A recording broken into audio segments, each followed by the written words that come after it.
Bien-aimés frères et sœurs, soyez richement bénis. Je voudrais simplement ce matin vous faire un petit témoignage sur ma conversion. J'ai donné ma vie au Seigneur il y a de cela quelques années et réellement, le Seigneur Jésus a transformé ma vie.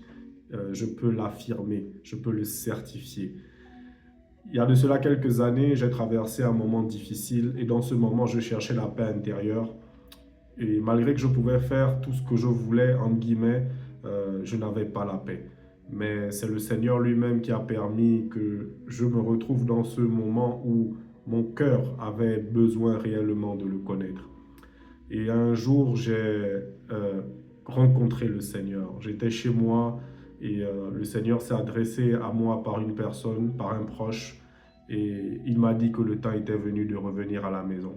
Bien-aimé, je me suis mis à genoux, j'ai demandé pardon au Seigneur Jésus pour tout ce que j'avais fait et je lui ai demandé de venir dans ma vie. Et à cet instant, sa lumière a pénétré mon cœur. En fait, j'ai été foudroyé par l'amour de Dieu. Ça veut dire que quand je me suis relevé, je n'étais plus le même homme. La Bible dit, si quelqu'un est en Christ, c'est une nouvelle créature. Les choses sont passées, les choses passées sont anciennes. Voici toutes choses deviennent nouvelles. Et ça a été le point de départ d'une relation avec Dieu. Parce que en réalité, en Christ, c'est de ça qu'il s'agit. Dieu veut une relation avec chacun de nous, une relation intime. J'ai commencé à expérimenter l'intimité avec Dieu, à entendre de façon plus précise la voix de Dieu, car Dieu nous a toujours tous parlé dans le fond de notre cœur. Mais le discernement ou le manque de discernement fait que nous n'entendons pas sa voix. Et petit à petit, le Seigneur s'est révélé de plus en plus. Et son amour aussi n'a cessé de grandir. Je peux le dire, ça n'a pas été facile. Il y a eu des hauts, il y a eu des bas. C'est, je pense, impossible qu'une personne dise que sa relation avec le Seigneur a toujours été linéaire, où il n'a jamais eu de moments de doute. Enfin, en ce qui me concerne, je reconnais qu'il y a eu des moments de trouble, de doute, de moments de découragement. Mais une chose est sûre, jamais le Seigneur ne m'a abandonné. Et encore une fois, je peux l'affirmer, il ne m'abandonnera jamais. Et s'il a fait pour moi, il peut le faire pour n'importe qui. Le Seigneur Jésus dit, je ne suis pas venu appeler des justes à se repentir. Il dit, je suis venu appeler des pécheurs. Mon frère, ma soeur, si tu es comme moi, si comme moi tu te reconnais comme pécheur, tu es qualifié pour être pris par Dieu. Il prend des gens ordinaires, des gens sur qui personne n'aurait parié, et il en fait des gens extraordinaires. Alléluia. Tel que tu es, j'insiste bien dessus, tel que tu es. N'essaie pas de changer par toi-même. Longtemps, je suis resté loin du Seigneur à cause de cela. Je me disais, comment est-ce que je vais me passer de telle ou telle chose? Mais ce que je ne savais pas, c'est que ce n'est pas par notre force, mais c'est par la puissance de son esprit. Je suis allé à lui tel que j'étais, et petit à petit, il me transforme tel qu'il veut que je sois.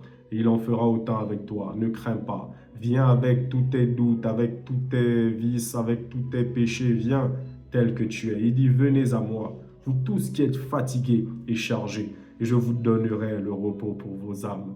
Viens à Jésus et je te garantis, ta vie va être changée. Déjà, il va te donner le plus grand cadeau qu'on puisse avoir, c'est l'assurance de l'éternité. La Bible dit que Dieu nous a tant aimés, il a donné son Fils unique afin que nous ayons la vie éternelle. La vie sur terre va s'arrêter, c'est une certitude. Chaque jour, il y a des milliers de personnes qui meurent. Et si on est encore là, c'est parce que Dieu le veut. Alors aujourd'hui même, nous pouvons avoir cette certitude que notre tour aussi va arriver de quitter cette terre. Mais bien aimé, le jour où nous la quitterons, nous devrons la quitter par la grâce de Dieu avec le sourire, avec l'assurance que nous entrons dans le repos du Maître. Alléluia. Aujourd'hui, n'hésite pas. Si tu ressens dans ton cœur, parce que tout se passe dans le cœur, Dieu, il ne regarde pas l'apparence, il regarde la sincérité de nos cœurs. Si dans ton cœur, tu ressens ce besoin de donner ta vie au Seigneur, réellement, n'hésite pas. Comme l'enfant prodigue qui a longtemps vécu loin de son père et qui pensait qu'en revenant, son père devait s'énerver. Loin de là, en revenant, son père a tué le veau gras et il a fait une fête. La Bible dit qu'il y a la fête dans le ciel pour un seul pécheur qui se répand.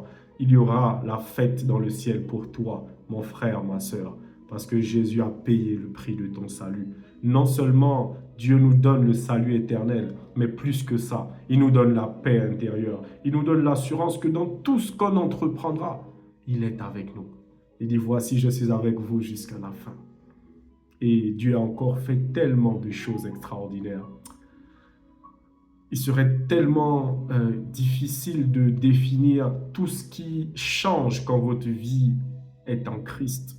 Mais je peux vous assurer une chose, c'est la meilleure décision que j'ai eu à prendre dans ma vie. Ça a tout changé, tout changé. Pas que tout est facile, non, parce que ça serait vous mentir.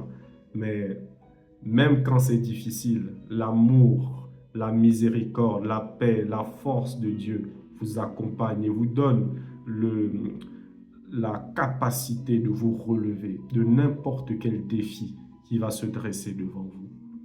Soyez richement bénis dans le nom du Seigneur Jésus-Christ. N'hésitez pas à donner votre vie à Jésus. N'hésitez pas, vous ne le regretterez pas. Vous ne le regretterez jamais. Soyez richement bénis. Amen.